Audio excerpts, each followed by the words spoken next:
எல்லாம் நல்லா கவனி. வழக்கம் போல் வீடியோ அப்லோட் பண்ணுற மாதிரி அப்லோட் பண்ணக்கூடாது. அப்படி அப்லோட் பண்ணால் யூடியூப்காரன் உஷாராயிருவான். ஏற்கனவே ஒரு 2 வீடியோவை அவன் நீக்கியிருக்கான். இந்த காஷ்மீர் இன்சிடென்ட்டு, அது அப்புறம் நாகாஸ் அப்படிங்கிற 2 வீடியோ நீக்கியிருக்கான். ஸோ இனிமேல் நம்ம வீடியோஸ் வந்து அவனால் கண்டே பிடிக்க முடியாதபடி தான் இருக்கும். சரியா? இந்த தடவை இந்த வீடியோவை இப்படி அப்லோட் பண்ணி பார்ப்போம். சரியா? அவன் கண்டுபிடிக்கிறானா இல்லையா அப்படிங்கிறது இப்போ நம்ம டெஸ்ட் பண்ணி பார்க்கலாம். சரியா? ஏற்கனவே ஒரு காஷ்மீர் இன்சிடென்ட் வீடியோவை டெலீட் பண்ணிட்டான். சரியா? அதில் வந்து நம்ம ரொம்ப தெளிவாக ஃபோட்டோ போட்டு டைட்டில் போட்டிருந்தோம். இப்போ நம்ம எப்படி வீடியோ போட போகிறோன்னா, ஃபோட்டோ டைட்டில் ஒன்றுமே வைக்க போகிறதில்ல, வேறு மாதிரி நம்ம கேமிங் வீடியோ மாதிரி போட போகிறோம். இதை அவன் கண்டுபிடிக்கிறானா இல்லையா, தூக்குறானா இல்லையா அப்படிங்கிறத பொறுத்திருந்து கொஞ்சம் நாளில் பார்ப்போம். சரியா? இந்த இந்தியா பாகிஸ்தான் ஒரு பிரச்சனை ஒன்று ஓடிட்டு இருந்ததுல, பார்டர் இந்த மிலிட்ரிலாம் ஓடிட்டு இருந்ததுல. ஆமா. இதுல பாத்தீங்கன்னா பாகிஸ்தான்ல நம்ம சிந்து நதி இருக்குல்ல, அதான் அந்த ஊர்ல வந்து இண்டஸ்ட்ரி வச்சிருக்காங்க. ஆமா, 5 நதி சேர்ந்தது சிந்து நதி. ஆமா, 5 நதி சேர்ந்தபடி அந்த நதியோடைய கரை ஓரத்துல ஒரு 32.6 மெட்ரிக் டன் கோல்டு வந்து கிடைச்சிருக்கு பிரதர். அது எவ்வளவு நீட்டுக்கு கிடைச்சிருக்குன்னா 33 கிலோமீட்டருக்கு நீட்டத்துக்கு. சரி, வரேன்டா இப்போ 33 மெட்ரிக் டன் அளவுக்கு கோல்டு கிடைச்சிருக்கு. இப்ப அது நதி கரை ஓரத்திலேயே இருக்கு. இப்ப இந்த நதியை நிப்பாட்டாதான் அந்த கோல்டு மைனிங் ஸ்டார்ட் பண்ண முடியும். ஓகேங்களா? அந்த நதிய இத கண்டுபிடிச்சது டிசம்பர் மாசம். இத கண்டுபிடிச்ச உடனே எல்லாமே வந்து இல்லீகலா வந்து கிராம அந்த இதுல இருக்கவங்க எல்லாம் வந்து வெட்ட ஆரம்பிச்சுட்டாங்க, அந்த ஊர் இருந்தவனுங்கெல்லாம். இப்ப என்ன ஆச்சு பாத்தீங்கன்னா, அது யாரும் பண்ணக்கூடாது, கவர்மெண்ட் 144 அந்த பக்கம் அந்த ரீஜனுக்கே வந்து 144 தடை போட்டிருக்காங்க. ஓகேங்களா? சோ இப்ப இங்க நடக்கிற ஸ்டண்ட் எல்லாமே அந்த கோல்டுக்கும் இந்த தண்ணி நிப்பாட்டுறதுக்கும் நடக்கிற ஸ்டண்ட். ஓ, இதுக்கு இந்த டிராமா தான் இதான் கேம் பிளே பண்றானுங்க. இதனால அதுதான் இல்ல பாவி உயிர் போச்சே, இதெல்லாம் வந்து இவனுங்களால திருப்பி கொடுக்க முடியுமா? எதுக்கு இப்படி காசு பணம் அழியறானுங்க? அதை வச்சு எத்தனை நாள் திரும்பானுங்க இவனுங்க? 100% இத வந்து அந்த கோல்டு மைனிங் வந்து அவர் ஏதோ பிரைவேட் கம்பெனிக்கு வந்து பாகிஸ்தான் கொடுக்க போகுது. ஓகேங்களா? இன்னும் கான்ட்ராக்ட் கொடுக்கல, அது இந்த மாசம் கொடுக்கறானுங்க. ஓகேங்களா? சோ இங்க இவனுங்க பண்ற ஸ்டண்ட், இந்த விஷயம் எல்லாமே வந்து யாருக்கும் ஃபேவரா நடக்குது. ஓகேங்களா?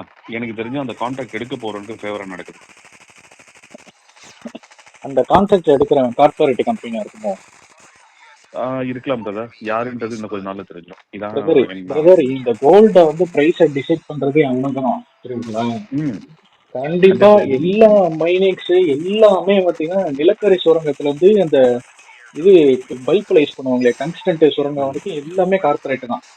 இந்த கோல்டையும் கார்பரேட் தான் எடுக்கலாம் அப்படின்னு பிளான் பண்ணிருப்பானுங்க. சோ அது கோல்டு எடுக்கணும் அப்படின்னா அந்த சிந்து நதியை நிப்பாட்டணும். சிந்து நதியை நிப்பாட்டணும்னா ஏதாவது ஒரு பஞ்சாயத்தை கொண்டு வரணும். ஓ, இதுதான் விஷயமா? இதுதான் அந்த அப்பாவி உயிர் போயிருக்குது. நெத்தி காசை கூட மேல கொண்டு போக முடியாது. இத வச்சுட்டு என்னதான் பண்ணுவானுங்க? பூமியில வாழ்ற இந்த நாள்ல இருக்கிறத வாழ்றது விரல் விட்டு என்ற வருடங்கள் தான் இருக்குது. இதுல வந்து எனக்கு என்ன வருதுன்னா, இத வந்து இயற்கையே வந்து அந்த நாட்டுக்கு கொடுத்திருக்கு. ஆமா. ஆனா அந்த நாட்டையே ஏமாத்தி அது இவனுக்கு சொல்றது 80,000 டன், அதாவது 80,000 கோடி. இவனுக்கு அதாவது பாகிஸ்தான் கவர்மெண்ட் சொல்றது வந்து 80,000 கோடி.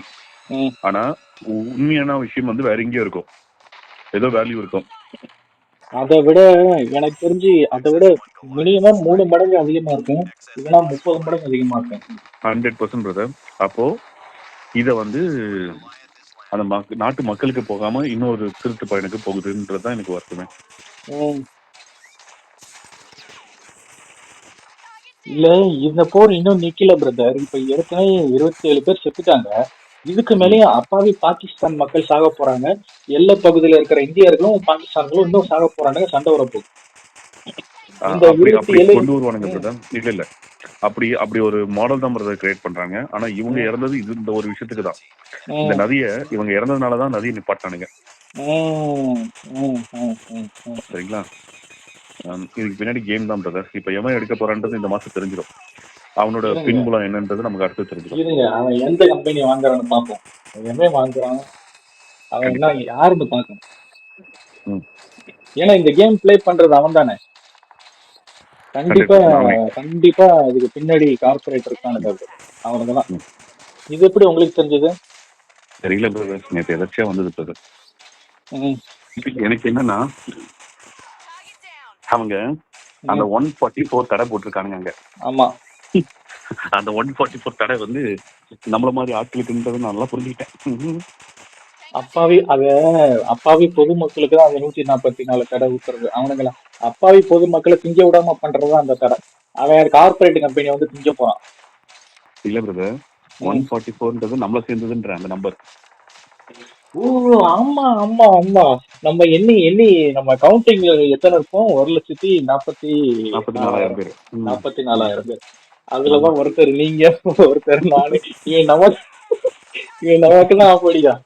ஆனா ஒண்ணு பிரதர், நம்ம வீடியோ பாக்குறவங்களுக்கு எல்லாம் இத பத்தின அந்த புரிதலே இருக்காது. நம்ம ஏதோ பேசுறோம்னு நினைச்சிட்டு இருப்பாங்கல்ல. நீங்க ஏதோ பேசுறாங்கப்பா அப்படின்னு நினைச்சிட்டு இருப்பாங்க. 144 அர்த்தம் தெரிஞ்சதுன்னா வேற லெவல். ஐயோ, அவங்களுக்கு புரிதல் உச்சமாயும்.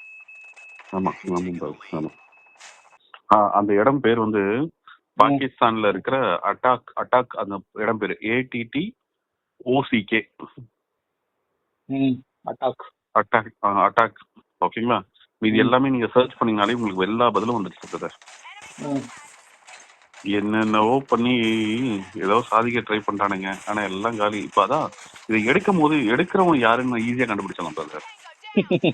நடக்கட்டும், அவன் எடுத்ததுக்கு அப்புறம் தான் அவன் எவ்வளவு பெரிய இதுன்னு தெரிஞ்சுக்கலாம்.